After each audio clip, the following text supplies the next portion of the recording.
Hello again. So this is going to be the third part of the second chapter from the book The Psychology of Money, written by Mr. Morgan Housel. And in this part of the second chapter, we're basically going to summarize the whole topic of luck and risk in terms of investing. Um, So we're gonna start off with a few stories about a few people who made few decisions, and then we will try to analyze basically if those decisions. Sorry about this. If those decisions were basically smart decisions or luck or risk, basically had a part to play in that, right? So we're gonna start with the story of Mr. Cornelius Vanderbilt. He was one of the business tycoons back in back in America, and he had a railroad empire basically. And one time when he was closing some business deals, one of his advisors basically told him that the deals that he had just made had broken a lot of laws. Um, to that, he replied that, do you think that I would be able to run this business empire, this railroad business, if I had followed all the laws of the state of New York? Um, and then there is an example of Mr. John D. Rockefeller. Um, he was also a business tycoon, and one of the judges called his company no better than a common thief. Uh, and then there was another fellow, Benjamin Graham, who is basically considered to be one of the one of the great investors of all time. And but his success basically came from investing in one particular stock, uh, GEICO stock, um, and most of his investment was in that stock. And the reason that I'm mentioning that is because his strategy to invest in only one stock, not only in one stock, but majority of his investments in one stock, that basically goes against his teachings of diversification when it comes to investing. Um, and then there is a story of Mr. Mark Zuckerberg, who was offered $1 billion for his company, Facebook, as we all know, by Yahoo, and he declined the offer.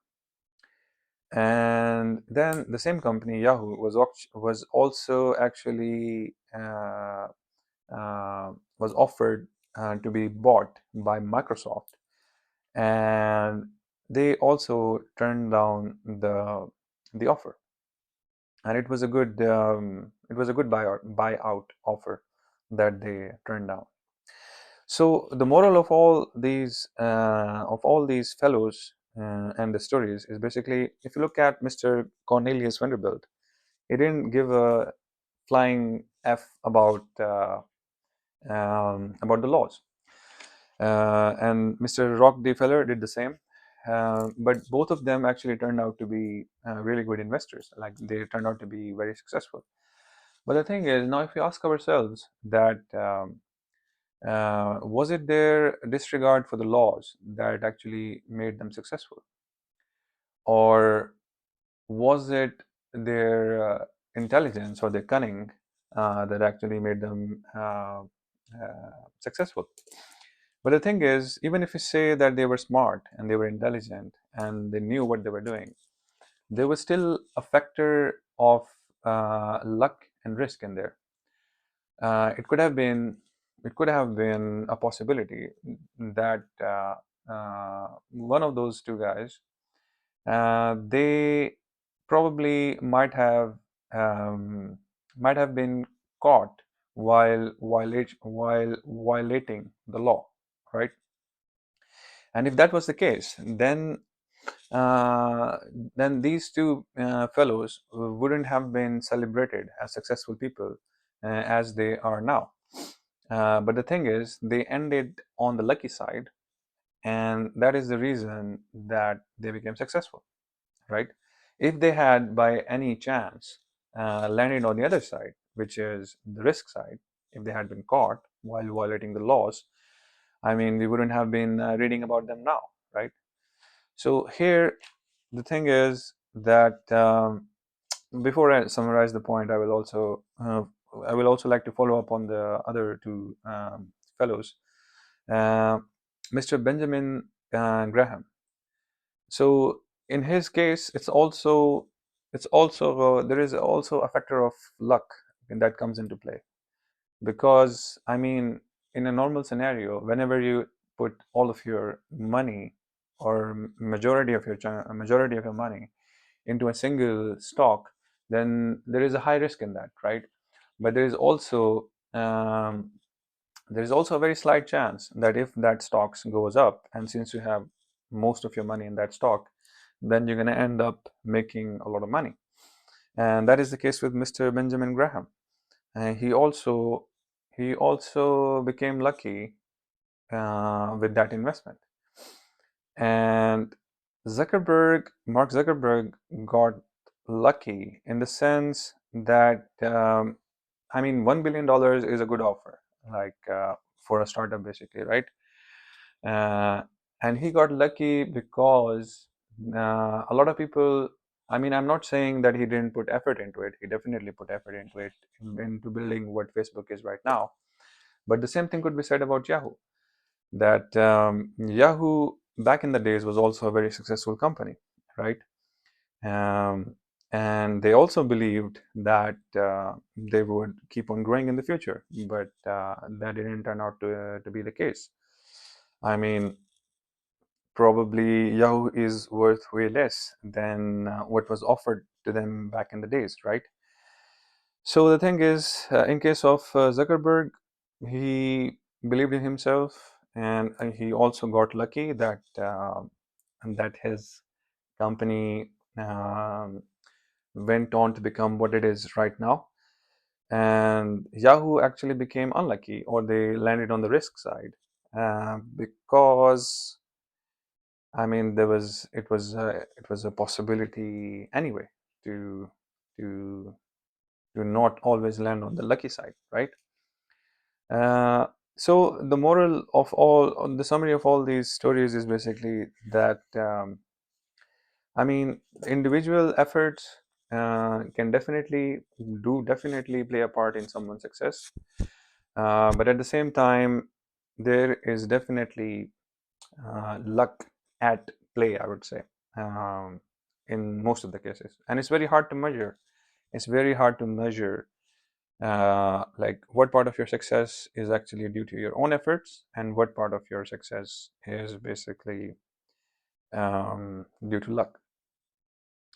So later on in the chapter, the author gives two advices, like, because it's very hard to figure out, as I mentioned earlier, that what can be attributed to success. It's either your individual efforts or the luck.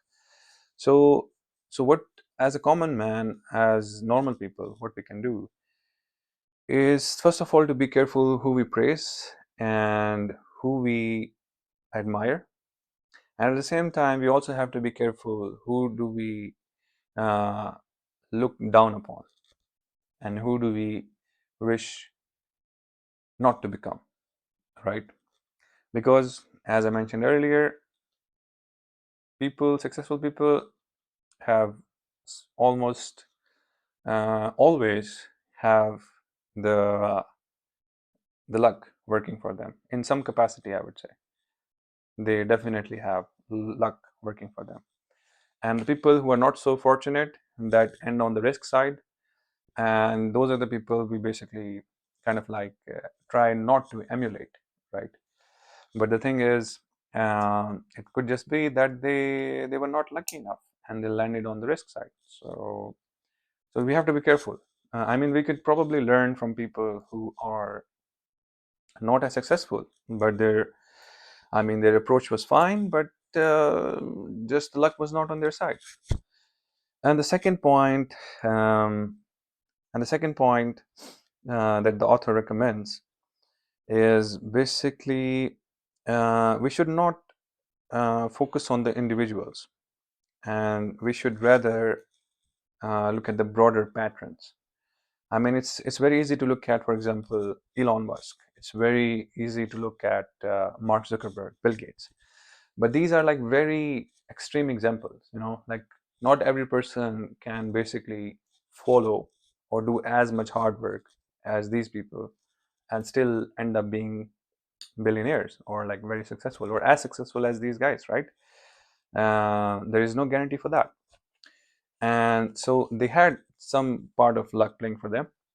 uh, and the thing is, it's very hard. You can emulate the effort, you can emulate the strategies, you can emulate the routines of these people, but you cannot certainly emulate the luck that these people had.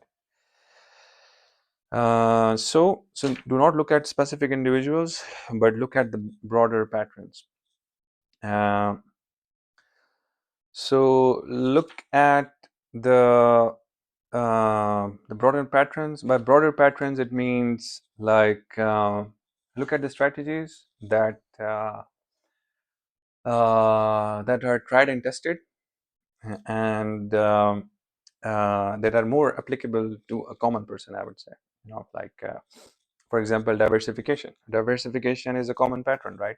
Unlike Mr. Benjamin Graham, if you follow diversification, then there is a probability that you you will not end on the risk side as much as compared to if you invest in one stock only, for example, right? So I've just given one example, diversification of stocks. So that's one common pattern that we can follow. And that's pretty much about it in the second chapter. I hope you guys enjoyed my summary. I think I'm gonna come up with a third chapter summary, or rather, at this point, it doesn't feel like a summary because it's like a 12-minute, 13 minutes long video, but more like an explanation of what I have understood from this book. And the next chapter is called Never Enough. I know it's mirrored, but yeah. So next time, let's dive into this one. Thank you for watching. Thank you for listening. Have a good day. Bye bye.